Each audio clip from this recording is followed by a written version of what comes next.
Bismillahirrahmanirrahim. Rabbi shrah li sadri wa yassir li amri wa hlul 'uqdatam min lisani yafqahu qawli bi jahin nabi wa ali. Nawaitu ta'alluma wa ta'lim wa tadhakkura wa tadhkir wa naf'a wal intifa' wal ifadah wal istifadah wal hasa ala tamasuki bi kitabillah wa sunnati rasulih wa du'a ila al huda wa dalalata ala al khair ibtigha'a mardatillah wa qurbihi wa thawabihi subhanahu wa ta'ala. Segenap teman-teman sahabat hijrah dimanapun berada, yang mudah-mudahan senantiasa diberikan kesehatan dalam ketaatan, mudah-mudahan diterima segala amal ibadah, diampunkan segala dosa, dan semoga kita mendapatkan keberkahan daripada bulan suci Ramadan yang baru saja beberapa pekan yang lalu kita baru melewati daripada bulan suci Ramadan, dan sekarang kita berada di bulan Syawal. Maka sebelum menyampaikan materi, saya selaku pemateri daripada kajian kitab Arba'in An-Nawawiyah mengucapkan minal aidin wal faizin kullu amin wa antum bikhair. Mohon maaf lahir dan batin apabila terdapat banyak kesalahan yang selama ini pernah kami lakukan baik dengan ucapan atau perbuatan. Mudah-mudahan kita semua mendapatkan keberkahannya, amin ya rabbal alamin. Teman-teman yang dirahmati Allah Subhanahu wa taala, alhamdulillah kali ini kita kembali di majelis ilmu ya. Di mana majelis ilmu ini ada adabnya, terutama membahas tentang ilmu hadis. Nah, silakan di slide tersebut sudah kami sampaikan bahwasanya adab daripada mempelajari ilmu hadis, sebagaimana ini dikisahkan oleh muridnya Imam Malik radhiyallahu anhu. Imam Malik, beliau ini adalah salah seorang imam madhab yang sangat betul-betul menghormati ilmu hadis. Bahkan ketika ada seorang murid yang ingin belajar dengan beliau, maka beliau akan bertanya dulu, ingin mempelajari ilmu fikih atau ilmu hadis. Kalau ilmu fikih, maka beliau akan langsung menjawab, akan langsung mengajarkan ilmu tersebut. Tetapi kalau yang dibahas tentang ilmu hadis, maka sebelum beliau itu mengajarkan ilmu hadis, beliau akan permisi terlebih dahulu. Untuk apa? Untuk mandi. Bayangkan, mandi dengan niat untuk menghormati hadis Nabi. Jadi benar-benar bersih dari zahir dan batin. Mandi, kemudian beliau melakukan sholat 2 rakaat, kemudian memakai minyak wangi, dan beliau setiap kali membaca hadis pastinya beliau dalam keadaan suci. Ini diantara adabnya Imam Malik radhiyallahu anhu ya. Makanya disebutkan orang yang paling banyak bersolawat itu adalah orang yang ahli hadis. Kenapa? Karena setiap kali dia mengucapkan hadis, pasti dia akan mengucapkan nama Nabi kita Muhammad sallallahu alaihi wasallam. Makanya disebutkan dalam riwayat, ketika pernah Sayyidatuna Aisyah itu pernah ketika jarumnya terjatuh di malam hari, kemudian Nabi Muhammad datang, tiba-tiba ruangan yang gelap itu menjadi terang benderang. Kenapa? Karena kedatangan Nabi kita Muhammad sallallahu alaihi wasallam. Maka Sayyidatuna Aisyah mengatakan, alangkah bercahayanya wajahmu ya Rasulullah. Maka berkata Rasulullah, wailun man lam yarani, celakalah orang yang tidak melihatku. Maka Sayyidatuna Aisyah bertanya, siapa yang tidak dapat melihatmu ya Rasulullah? Kata Nabi Muhammad dalam makna hadisnya, idza dzukirtu indahu falam yusalli alayya aw kama qala, jikalau disebutkan namaku dia tidak mau bersolawat kepadaku. Nah, ini yang harus kita perhatikan sebelum kita membaca hadis ke-22, adab mempelajari hadis. Kata ulama, ta'allamil adab qabla an tata'allamal ilmi. Belajarlah adab sebelum belajar tentang ilmu. Jadi kita harus memperhatikan adab ketika belajar, terutama ilmu hadis. Yang pertama, berwudu, teman-teman yang dirahmati Allah. Kemudian niat akan mengamalkan. Jadi satu hadis ini kita niatkan akan mengamalkan hadis ini atau mengamalkan faedah penjelasan yang akan disampaikan oleh guru yang mengajarkan, begitu. Ya, meskipun saya ini merasa bukan guru, ya bukan, tapi hanya ingin berbagi faedah, ingin berbagi pengalaman. Saya hanya ingin membacakan kitab dari ulama, kitab Imam Nawawi. Jadi hakikatnya kita belajar kepada Imam Nawawi, ya, bukan kepada saya hanya membacakan dan menjelaskan dan menerangkan keterangan-keterangan yang sudah pernah dijelaskan oleh guru kami. Itu tadi disebutkan. Yang kedua, mengamalkan ilmu. Kemudian yang ketiga, niat ittiba, niat mengikuti Nabi. Ini paling penting. Kita melakukan apapun kalau niatnya ikut Nabi, dapat pahala. Sikat gigi, niat ittiba untuk bersiwak, dapat pahala. Kemudian memakai gamis, niat ittiba Nabi, dapat pahala. Kemudian memakai sendal, mendahulukan kaki kanan, niat ittiba, dapat pahala. Kemudian makan, menggunakan tangan kanan, niat ittiba, dapat pahala. Kalau tidak diniatkan ittiba, tidak mendapatkan. Artinya kita niatkan setiap hal yang mubah, kita niatkan untuk mengikuti Nabi Shallallahu Alaihi Wasallam. Kemudian yang berikutnya, ya, niat seperti orang soleh. Ini yang paling penting, karena orang soleh itu banyak sekali mencantumkan setiap kebaikan yang mereka lakukan, mereka mencantumkan banyak niat. Di antaranya belajar hadis, mereka niat dengan niatnya orang-orang soleh.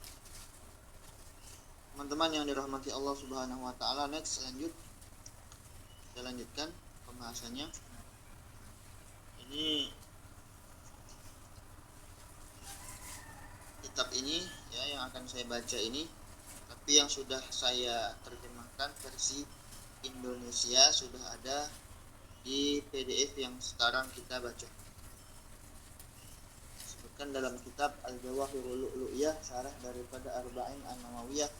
Qala musannifu rahimahullahu ta'ala wa nafa'ana bihi wa bi 'ulumihi fid dharain amin. Al-hadits tsani wal 20, hadis yang ke-22. An Abi Abdillah Jabir bin Abdillah Al-Ansari. Jadi hadis yang ke-22 ini adalah hadis dari sahabat Nabi yang bernama Abi Abdillah, nama aslinya Jabir, panggilannya Abi Abdillah. Nama aslinya Jabir bin Abdillah. Jadi Abdullah itu nama bapaknya, Al-Ansari. Jadi beliau ini adalah sahabat Ansar, bukan sahabat Muhajirin, tapi sahabat Ansar, tinggal di Madinah. Maka sahabat Jabir ini memiliki sebuah kisah unik, di mana dapat kita jadikan tauladan, dapat kita jadikan contoh. Kisah unik di mana beliau berbakti kepada orang tuanya setelah orang tuanya meninggal. Bagaimana bentuk kebaktian sahabat Jabir bin Abdullah ini? Disebutkan beliau melunasi hutang bapaknya. Bayangkan, beliau melunasi hutang bapaknya. Kan dalam suatu riwayat disebutkan Nabi kita Muhammad, ya, beristighfar untuk sahabat Jabir 27 marratan, ya, 27 kali fi qada'i daini abi, ya, karena sahabat Jabir ini melunasi hutang ayahnya. Jadi akibat sebab sahabat Jabir ini melunasi hutang bapaknya, maka Nabi Muhammad terkagum dengannya dan mendoakan, ya, mudah-mudahan dia mendapatkan ampunan Allah sebanyak 27 kali. Satu kali saja Nabi Muhammad berdoa itu sudah pasti dikabulkan, apalagi sampai 27 kali. Makanya teman-teman, ya, yang ingin mendapatkan keberkahan doa dari Nabi, kita kalau seumpama orang tua kita sudah wafat, lalu ada orang mengadu, atau kita mengetahui orang tua kita pernah berhutang dengan seseorang dan kita mampu untuk melunasinya, maka silakan kita lunasi. Sebab Nabi Muhammad pernah mendoakan sahabat Jabir, apa kata Nabi? Ya Jabir, qadaita daina abik. Hai Jabir, engkau telah melunaskan hutangnya bapakmu. Ghafarallahu laka. Kata Nabi, mudah-mudahan Allah mengampunimu. Ini keberkahan dari anak yang berbakti kepada kedua orang tuanya, mendapatkan doa dari Nabi kita Muhammad SAW. Dan sahabat Jabir ini meninggal pada tahun, ada yang mengatakan ya 73, ada yang mengatakan 78 Hijriah. Ya, umurnya ketika itu adalah 94 tahun. Ya, 94 tahun. Kemudian beliau disolati oleh Aban bin Utsman bin Affan. Kemudian beliau ini juga termasuk daripada sahabat yang banyak meriwayatkan hadis. Disebutkan ruwiyalahu alaf wa khamsumi'a hadis wa arba'una hadisan. Disebutkan beliau meriwayatkan 1540 hadis. 1540 hadis. Teman-teman yang dirahmati Allah Subhanahu wa taala, lanjut pembahasannya. Di sini sahabat Jabir bin Abdullah belum. Kita belum menerjemahkan hadisnya. Beliau meriwayatkan anna rajulan sa'ala Rasulullah sallallahu alaihi wasallam. Bahwasanya ada seseorang, dia bertanya kepada Rasulullah, faqala, lalu kemudian dia berkata, ara'aita, bagaimana pendapatmu, idza shallaitu shalawatil maktubat, jikalau saya sholat 5 waktu saja, wa sumtu Ramadan, dan saya hanya berpuasa di bulan suci Ramadan, wa ahlaltul halal, dan saya melakukan perbuatan yang halal, yang jelas-jelas halal, wa haramtul haram, dan saya menjauhi yang haram, walam azid ala dzalika syai'an, dan saya tidak menambah sedikit pun dari itu semua. Artinya dia tidak menambah sholat sunnah, dia hanya berpegang teguh dengan sholat wajib, dia hanya berpegang teguh dengan puasa Ramadan, dia tidak melakukan puasa sunnah. Ya. Maka disebutkan a'adkhulul jannata, apakah saya masuk surga ya Rasulullah? Apa kata Nabi? Qala na'am. Kata Nabi Muhammad, ya, engkau masuk surga. Maka disebutkan dalam kitab ini, rawahu Muslim, wa ma'na haramtul haram ijtanabtu. Jadi maksud atau makna daripada haramtul haram adalah menghindari yang haram. Wa ma'na ahlaltul halal, dan maksud dari kalimat ahlaltul halal adalah fa'altuhu mu'taqidan fillah. Saya melakukannya karena yakin dengan kehalalannya. Nah, jadi sahabat ini datang ke Nabi, lalu dia, kalau bahasa kita, dia curhat ke Nabi, dia jujur dengan Nabi, dia tidak bohong, dia jujur, orangnya polos, jujur dengan mengatakan, ya Rasulullah, bagaimana kalau saya hanya sholat 5 waktu saja, saya hanya puasa Ramadan saja, dan tidak melakukan yang haram dan melakukan yang halal, apakah saya masuk surga? Kata Nabi, ya, masuk surga. Next penjelasannya.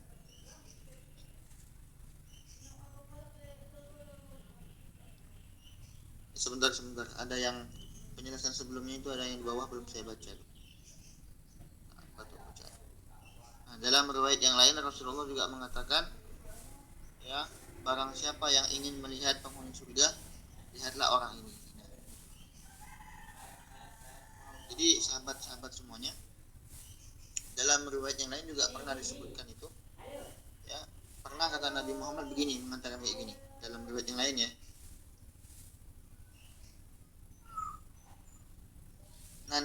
akan datang kepada kalian seorang penghuni surga, kata Nabi.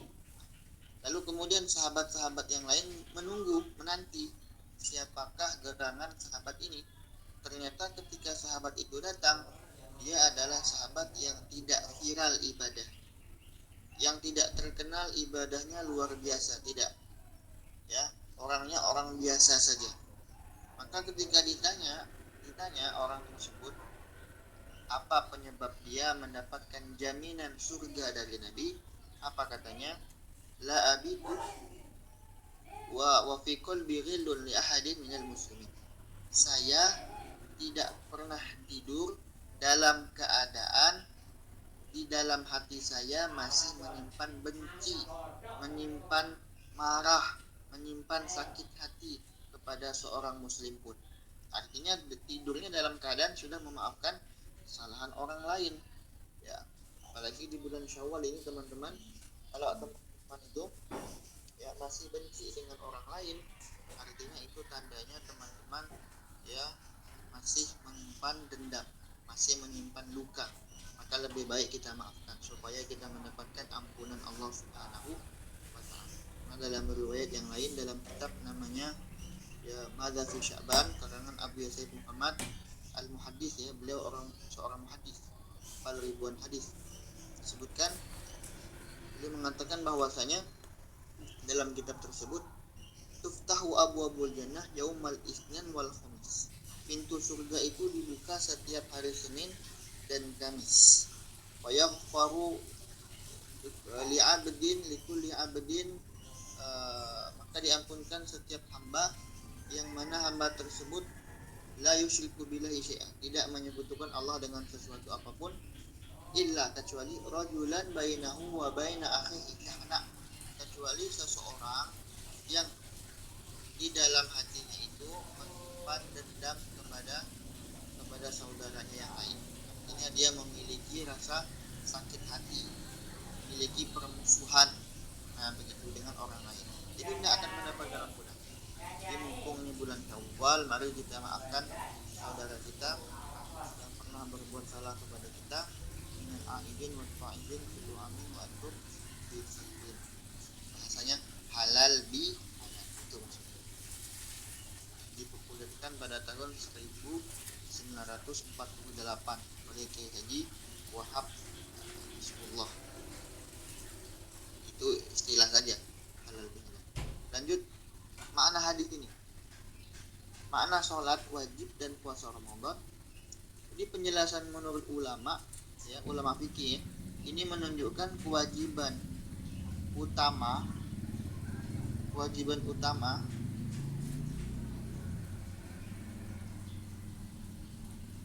artinya kewajiban utama ini adalah fardu ain, ya, bukan fardu kifayah ataupun bukan sunnah, bukan. Ini fardu ain,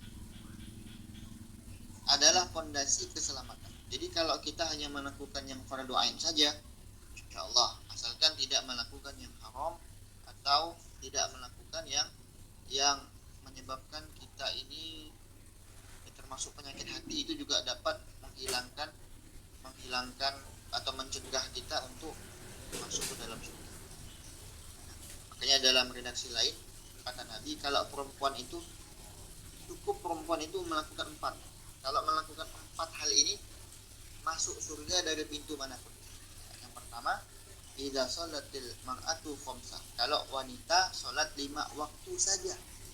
Kemudian kalau wanita berpuasa Ramadan saja. Kemudian yang ketiga, kalau wanita menjaga kemaluannya saja, artinya menjaga kehormatannya saja. Yang keempat, kalau wanita taat dengan suaminya. Nah, 4 hal ini kalau dilakukan teman-teman, maka kata Nabi dalam makna hadisnya, masuklah surga dari pintu manapun yang dia mau. Nah, artinya simple, tapi mengamalkannya yang berat. Memang teorinya simple, tapi mengamalkannya yang susah. Kemudian penjelasan ulama, amal wajib jika dikerjakan dengan benar sudah cukup untuk keselamatan dasar masuk. Nah, jadi pentingnya belajar, ya, apalagi ilmu fikih.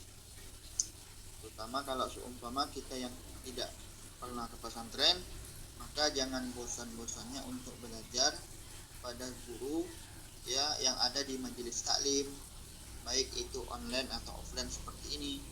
Kemudian kalau seumpama kita tidak tahu, jangan malu untuk bertanya. As'al miftahul ulum. Bertanya itu kata ulama adalah kuncinya pengetahuan, kuncinya ilmu. Ilmu tidak akan didapat kalau kita tidak memahami. Maka kalau tidak tahu, cari pemahaman yang benar. Ulama menyebutkan, Syekh Zubat mengatakan, man lam ya'lamu dha falyas'ali, man lam yajid mu'alliman falyarhali. Kalau tidak tahu, tanya. Kalau tidak menemukan orang yang tahu, cari. Gitu. Kalau tidak dapat mencarinya di sekeliling kita, di kampung kita, cari di kampung sebelah. Kalau di kampung sebelah tidak nemu juga, cari ke kota sebelah. Kalau tidak nemu juga di kota, saya yakin kalau zaman sekarang ini di setiap desa kadang-kadang ada pondok pesantren, atau di setiap kota itu ada pondok pesantren. Maka pentingnya kita menyimpan nomor kiai, nomor ustadz, nomor habib, nomor orang alim yang dapat kita tanyai. Ya, syukur-syukur kalau dijawab. Tapi yang paling penting ya, kita sudah mencoba bertanya. Kalau dijawab alhamdulillah, kalau tidak jangan suudzon, jangan berburuk sangka. Mungkin gurunya sedang sibuk, mungkin ustadznya sedang ada hajat yang lain. Kemudian teman-teman rahimahullah, ini pentingnya belajar ya, lagi ilmu fikih. Supaya apa? Supaya sholat kita sah. Maka disebutkan ya, wa kullu man bi ghairi ilmin ya'malu a'maluhu mardudatun la tuqbalu. Disebut mengatakan orang yang mengamalkan suatu amalan tanpa didasari ilmu pengetahuan, maka amalnya itu akan ditolak, artinya tidak diterima. Makanya penting kalau belajar ini bukan dengan orang sembarangan. Harus penting pandai memilah-milih guru. Tidak semua guru itu dapat membawa kita kepada surga. Tapi guru yang betul-betul guru, itulah yang dapat membawa kita kepada surga. Intinya, tapi juga kita tidak boleh suudzon kepada guru. Disebutkan oleh Imam Ali, saya adalah budak bagi orang yang mengajarku walaupun satu huruf. Artinya kita tetap menganggap guru yang mengajarkan kita alif ba ta itu guru kita, walaupun hanya sebatas alif ba ta. Itu kan 3 huruf tuh. Lebih dari 1 huruf. Tetap mereka guru kita. Tidak boleh kita tidak menghormati mereka. Tetapi kalau guru itu memerintahkan kita maksiat, guru itu memerintahkan kita untuk membenci kaum muslimin, nah ini jangan diikuti. Ikuti saja yang baik, ambil yang baik, buang yang tidak baik. Kan disebutkan ya oleh ulama itu ya. Nah, ini ada sebuah makalah ulama ini. Sebentar.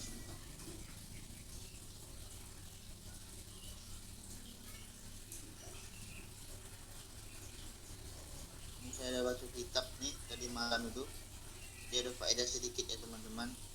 Nah, disebutkan di sini bahwasanya derajatnya guru itu lebih tinggi daripada derajatnya orang tua. Loh, kok bisa Ustaz? Derajatnya guru itu lebih tinggi daripada derajatnya orang tua. Kok bisa begitu?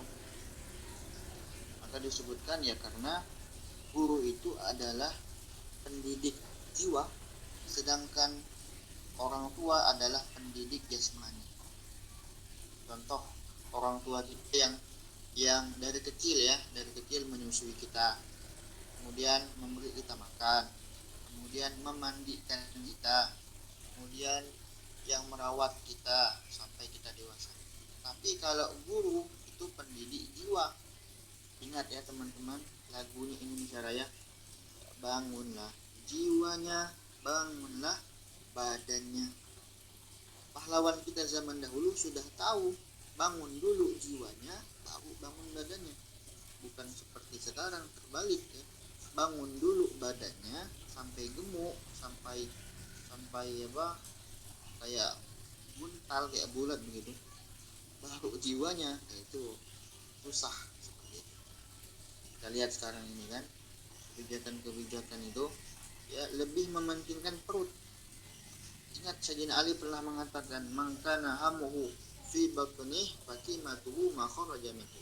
Barang siapa yang tujuannya adalah perut, sedikit-sedikit isi perut, ya melakukan ini buat isi perut, tujuannya untuk perut cuma.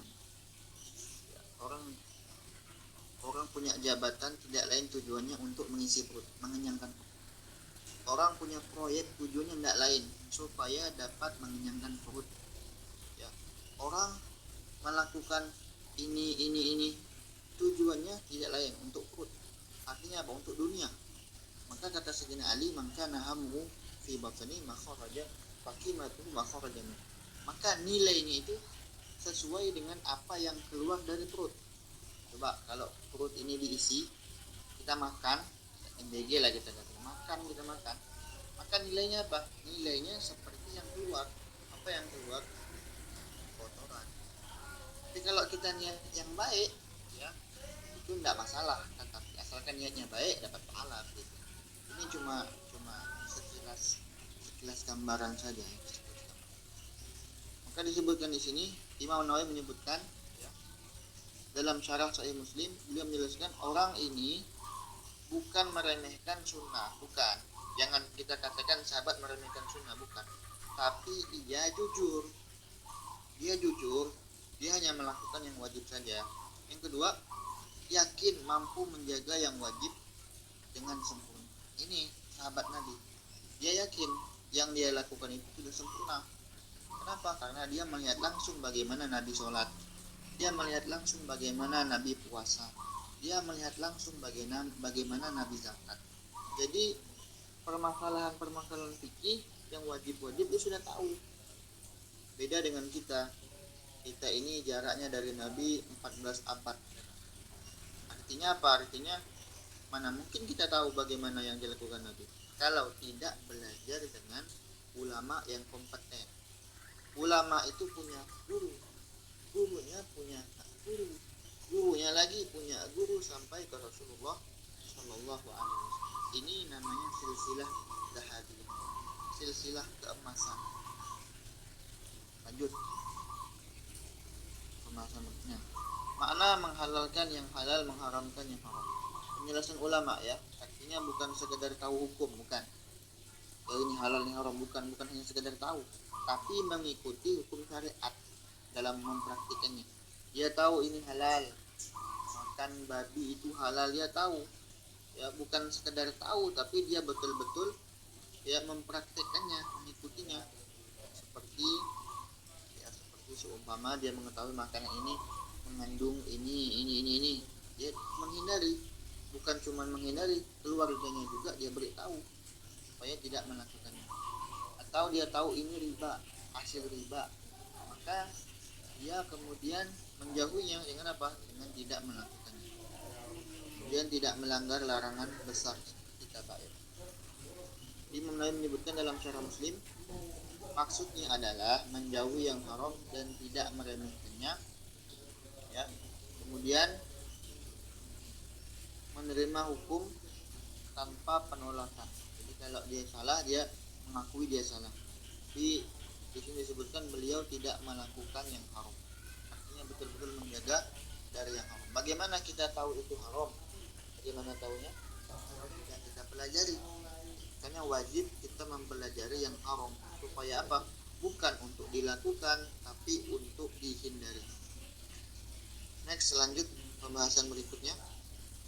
Slide ketiga. Ya. Tidak menambah amalan sunnah. Nah, katanya kan tadi walam azid ala dzalika syai'an. Saya tidak nambah apapun. Artinya dia hanya melakukan yang wajib, tidak melakukan yang sunnah. Maka penjelasan ulama fikih ini bukan berarti sunnah tidak penting, bukan. Tapi orang ini cukup dengan kewajiban, ya, dia telah selamat jika tidak meninggalkan yang wajib dan tidak melakukan dosa besar. Ini intinya. Ya, namun sunnah tetap sangat dianjurkan untuk apa? Untuk yang pertama, menutup kekurangan ibadah wajib. Yang kedua, meninggikan derajat. Maka pentingnya sholat sunnah ini untuk menambal kekurangan yang terdapat di sholat wajib. Pertama, kita kan jarang khusyuk. Kedua, kita ini kadang-kadang sholatnya main-main, artinya masih mana-mana. Maka untuk menambal itu semua supaya sempurna dengan sholat sunnah. Bukan artinya sholat sunnah menambal sholat wajib yang pernah kita tinggalkan, bukan. Kalau kita pernah meninggalkan sholat, wajib kita kodok, wajib kita bayar hutangnya. Kewajiban itu seperti hutang, kalau tidak dilunaskan tetap hutang, ya. Seperti puasa, kalau ada orang meninggal, orang tua meninggal di bulan Ramadan masih punya hutang puasa, maka ahli warisnya boleh memilih untuk mengkodok puasa orang tuanya yang sudah meninggal, atau ya dia menyewa orang lain untuk berpuasa, diniatkan pahalanya untuk orang tuanya, boleh begitu.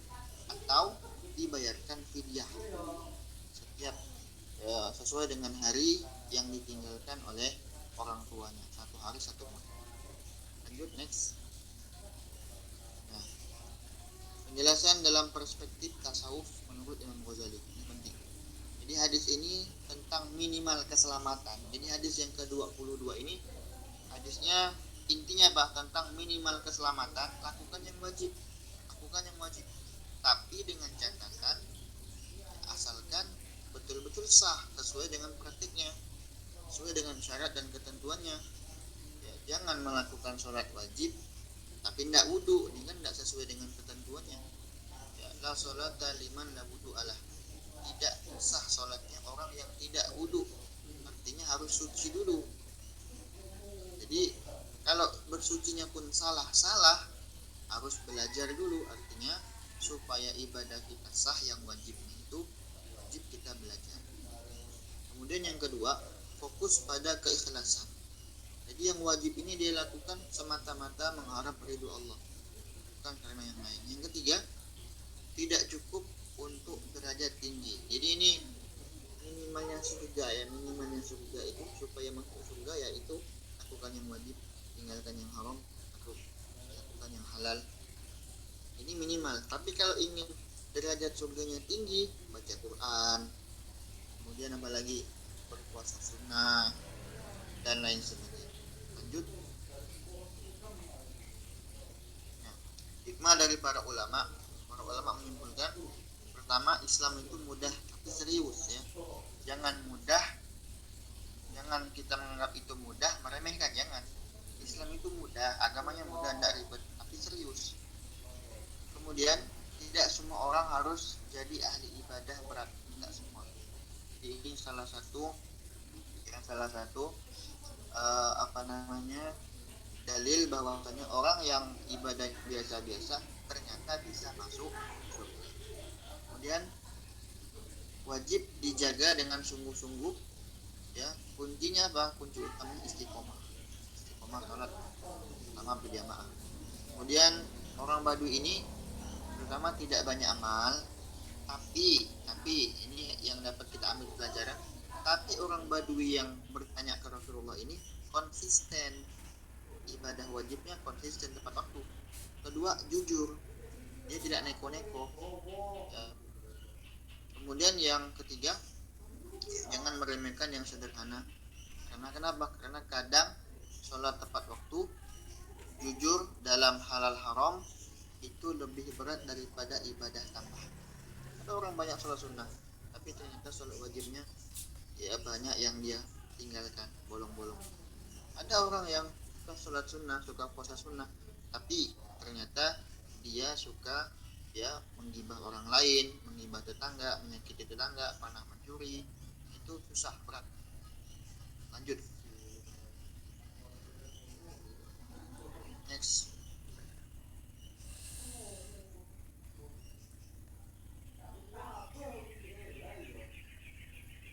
Nah, ini kesimpulannya. Kesimpulan hadis ini memberi harapan besar bahwa surga tidak mustahil. Namun para ulama mengingatkan, jangan puas hanya selamat, jangan.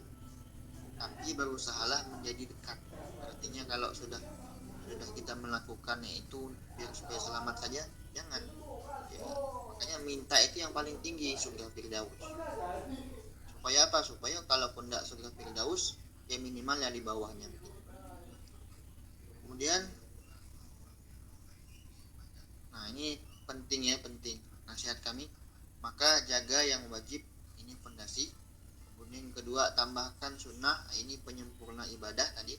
Yang ketiga, perbaiki hati, nah ini kunci supaya ibadah kita diterima Allah Subhanahu wa taala. Mungkin ini dapat kami sampaikan, kurang lebih mohon maaf. Silakan bagi teman-teman yang mungkin ingin bertanya, kami persilakan 3 pertanyaan atau 2 pertanyaan. Silakan kembalikan ke moderator.